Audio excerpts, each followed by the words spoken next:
Lakshmanan, thank you so much. Can I call you CTL? Oh, of course you can. Robert's better at the name than I am. Yeah, thank you. Thanks so much for being here.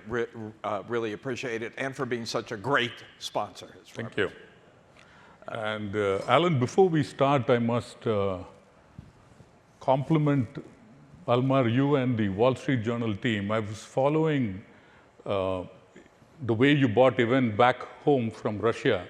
And for close to a year and a half, you never let the world forget in any single occasion that injustice was being meted out, and you did everything to get them back. And big win for democracy. Thank you. Yeah.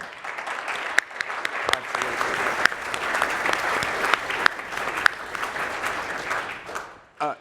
So CTL, there's been a lot of talk about AI here already. It's been 2 years since ChatGPT was released upon the world, the fastest invasion of a technology into the enterprise that's ever happened. A lot of grand hopes, aspirations. You heard some of that last night from Michael Dell. But I hear from a lot of companies these days that it's kind of stalled in some places, that there's a feeling that the promise is not living up to the hype, and the return on investment has been hard to find. And I'm curious what you're hearing from your clients. You know, part of it is true and not true as well. We're seeing a rapid adaptation of AI across industries. We believe there are risks associated with this technology, as it is with any technology. But we believe that AI is here to stay, and it'll dramatically and qualitatively transform the way we live and work. I'll give you some statistics. A McKinsey study shows that 72% of all enterprises worldwide are implementing AI in one form or the other. There's another Ernst & Young study which shows 43% of enterprises worldwide are working on solving key business problems leveraging AI. They're doing proof of concepts, and they're turning it into production. Right? So there's activity happening. Now take the hyperscalers. They've invested an enormous amount of money in creating Gen AI-powered data centers in which they're going to deploy their AI solutions. And what is it doing? If you look at the revenue for Microsoft and Google, it's grown by 30%, powered by the Gen AI solutions that they are providing. Yeah, so they clearly believe, and you clearly believe, the promise is there and will eventually deliver. But why are so many companies having problems in the short term?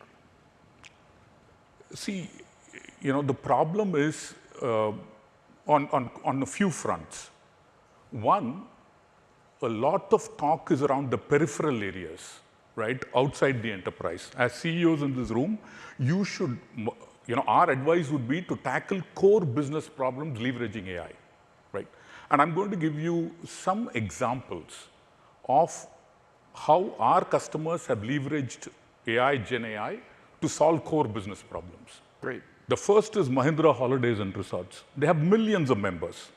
They use generative AI to suggest which resort should a particular member use depending on their preferences. The second is the Mahindra factories, where we've leveraged AI along with other digital technology to make the factory safer, intuitive, energy efficient. And 3 years down the line, it's now 3 years in production, they use 30% lesser energy to manufacture a vehicle than they did 3 years ago. These are hard facts, 30%. So you can measure this if you do it properly, right? And the third, if you come to manufacturing, in the product planning process, we've used generative AI, and there we've reduced the planning process, the time taken for product planning, down by 50%, right? And so my only advice to everyone in the room is don't do peripheral things and get excited about it. Peripheral is like making an art cinema, and handling core business issues is like handling commercial movies. So make commercial movies, don't make art movies. Can we talk a little bit about supply chains? There was a session earlier this morning about the supply chain challenge in a world where every day we wake up and something dramatic has happened in the world. I know this is something you spent a lot of time and energy and given a lot of thought to. What's the new model for successful supply chain management, and how is AI helping make it work? The key thing from an AI perspective, you can solve any problem, including supply chain leveraging AI. But the key thing, when you look at AI and say, what are the deterrents and what works well, obviously the common issues come up, which is data quality, right? Bad data quality means bad results. Ethical AI, governance, these are all issues that come up, right? The key thing, to make sure that we deliver the goods is on two fronts. One is workforce readiness, and the other is return on investment, right? And these two are some things that CEOs need to get their hands around. When I say workforce readiness, it is training, not just training people technically or deploying an AI model.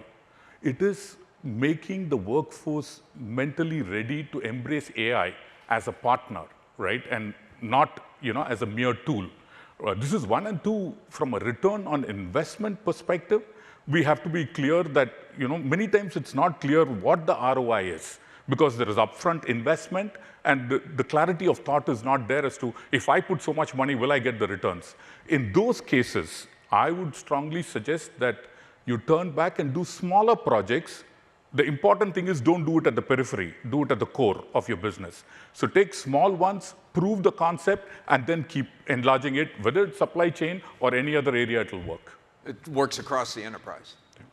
So I want to change the subject just a little bit before we have to go, because I was in the session yesterday afternoon on geopolitics, and you were there. You made a very interesting and provocative comment about China.